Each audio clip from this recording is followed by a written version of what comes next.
साथियों नमस्कार। और साथियों आपने देखा होगा मेरे टाइटल यानी थंबनेल पर टाइटल लगा है कि मेरा ये पैगाम मुस्लिमों के नाम। हाँ साथियों, मैं सही कह रहा हूँ, जो भी कह रहा हूँ और आप भी सही सुन रहे हैं जो मैं कह रहा हूँ। मैं ये कहना चाहता हूँ साथियों, इस देश के तमाम मुस्लिमों से और ख़ासकर उन लोगों से जो मुस्लिम समाज में छोटी छोटी जातियाँ हैं, उनको मैं अपना ये पैगाम देना चाहता हूँ, ये बताना चाहता हूँ कि साथियों कि पूर्व में रही कांग्रेस की सरकार और सपा सरकार, इन दोनों सरकारों में आप सब लोगों को आखिर क्या मिला? क्या आपको न्याय मिला? क्या आपको हिस्सेदारी मिली? क्या आपको भागीदारी मिली? क्या आपको यानी जो आपका बनता है वो आपका मिला? सिर्फ मिला तो साथियों मैं बताता हूँ आपको क्या मिला। सपा सरकार में या कांग्रेस सरकार में आपको मोहरा बना दिया जाता है, आपको आगे कर दिया जाता है मरने के लिए कि हिंदू और मुस्लिम। यही बीजेपी सरकार में हो रहा, छोटी जाति वाले जो हिंदू हैं उनों के साथ यही हो रहा। आज उनको मोहरा बना दिया जाता है, उनको आगे कर दिया जाता है, जिनको SC ST OBC कहा जाता है। ऐसे ही हमारे मुस्लिमों में SC ST OBC होते हैं, तो इनको आगे कर दिया जाता है। कांग्रेस की सरकार में मुस्लिमों को आगे दिखाया जाता है और बीजेपी सरकार में हिंदुओं को आगे दिखाया जाता है। यानी कुल मिलाकर दोनों को मारने का काम कर रहे हैं, ना कि उनको उनकी हिस्सेदारी दे रहे हैं, उनकी भागीदारी दे रहे हैं या उनकी तरफ खड़े हैं या उनका सपोर्ट में लगे हैं किसी भी मामले में। और बल्कि एक बात मैं आपको बता देता हूं कि ये हमारा जो मुस्लिम समाज है, ईमानदारी से ये मुस्लिम समाज सपा के साथ लग रहा है, कांग्रेस के साथ लग रहा है। कितना वोट है इनके पास, सपा के पास या कांग्रेस के पास? कांग्रेस के पास केवल पंडितों का वोट है, वो भी 2-3 जगह बट गया है। और समाजवादी जो है उसमें यादव समाज का वोट है, वो खुद बीजेपी के साथ जाता है, वो सपा को वोट कम करता है और थोड़ा बहुत वोट इधर उधर का SC ST या OBC का जो हिंदुओं में मुस्लिमों में उनका वोट थोड़ा बहुत मिल जाता है। तो साथियों 36 इन्हें सीटें लोकसभा में मिली, तो क्या 36 सीटें मिल जाने से सरकार बदल गई? नहीं बदली ना। ऐसे ही ये दलितों को मूर्ख बनाते हैं, PDA बनाते हैं, PDA कि दलितों को अपने साथ लाएंगे, दलितों के हम हितैषी हैं। मगर जब इनके आरक्षण पर वार होता है SC ST के और OBC के, तो कोई भी समर्थन में नहीं आता, सबके मुंह में दही जम जाता है।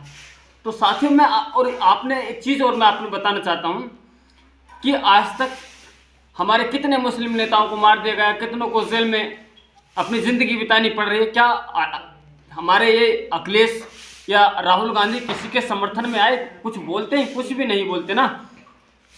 और चंद्रशेखर एक आज़ाद जी, उभरता हुआ चेहरा, जिनको बहुजन समाज कहा जाता है, यानी एक बहुजन समाज का उभरता हुआ चेहरा चंद्रशेखर जी, यानी मुस्लिमों की बात आती है तो मुस्लिमों के साथ खड़े होते हैं।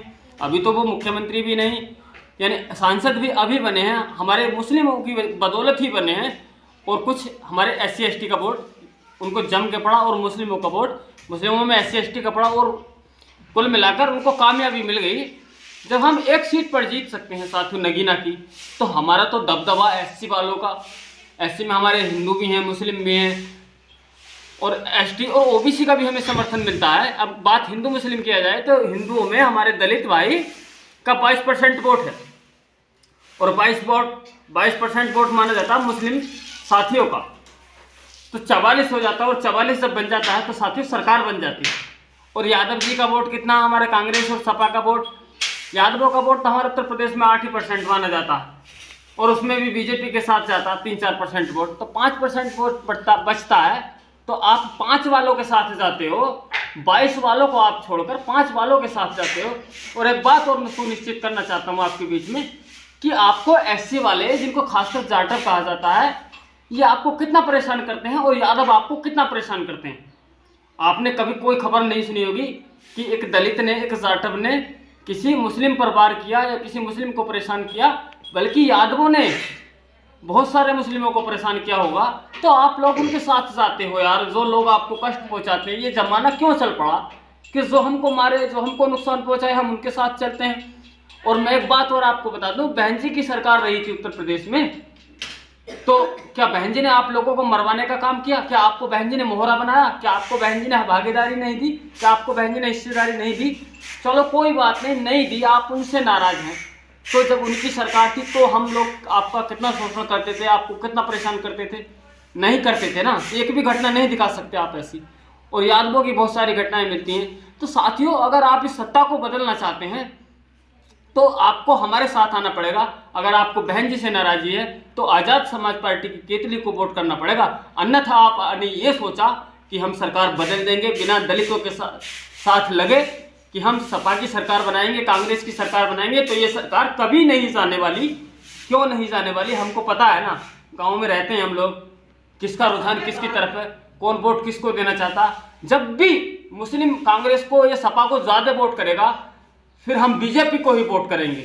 क्यों करेंगे? हम 22% हैं, आप 22 के साथ नहीं लगते, आप 8% वालों के साथ लग जाते हैं, उसमें भी 3-4% वोट चला जाता। आपका शोषण ब्राह्मण को मैं नहीं कह सकता, क्योंकि सब जातियों में बदतमीज होते हैं और सब में नहीं होते ना।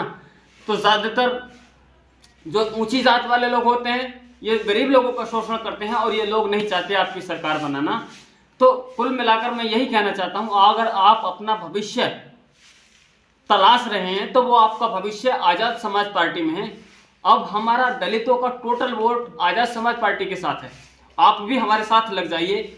अगर आपको अपनी ज़िंदगी बचानी है, अपने बच्चे बचाने हैं, संविधान बचाना है, मैं सही कह रहा हूँ, जो भी कह रहा हूँ मेरी बात पर ज़रूर यकीन लाएं। आप हमारे साथ लगकर 2027 में यूपी की सत्ता बदल सकते हैं, मैं गारंटी के साथ कह रहा हूँ। क्योंकि हमें वोट अन्य और जातियों का भी मिल जाता है, मगर सपा कांग्रेस को नहीं मिलेगा। क्यों नहीं मिलेगा? सब जानते कि भी मुसलमानों की सरकार है, और जबकि मुसलमानों को बदनामी के सिवाय कुछ मिलता ही नहीं, उनको परेशानियों के सिवाय कुछ मिलता ही नहीं। तो ये सरकार सपा हो, कांग्रेस हो, बीजेपी हो, ये साथियों कुल मिलाकर गुंडों की सरकारें हैं। ये गरीबों की सरकारें नहीं, इंसानों की नहीं, शैतानों की सरकारें हैं। क्योंकि ये लोग, इनकी सत्ताओं में दंगे होते हैं, बहन बेटियों की इज्जत आबरू लूटी जाती हैं। और हम जो सरकार बनाएंगे आज़ाद समाज पार्टी की, इसमें साथियों कोई किसी का शोषण नहीं करेगा। जो वोट देगा उसका भी नहीं होगा, जो नहीं देगा उसका भी नहीं होगा।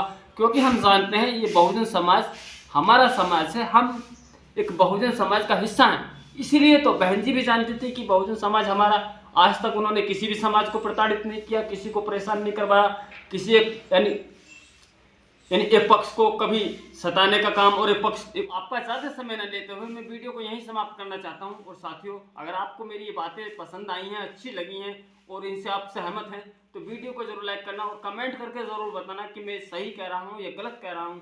और साथियों, एक विनती और चाहता हूँ, अगर आप मेरे चैनल पर नए आए हैं तो प्लीज़ मेरे चैनल को भी सब्सक्राइब करें और बेल को प्रेस करें, ताकि इस तरह की जानकारियाँ मैं आपको जुटाता चला जाऊँ अपने अगले वीडियो के माध्यम से। तो चलता हूँ, नमस्कार, जय भीम, जय हिंद।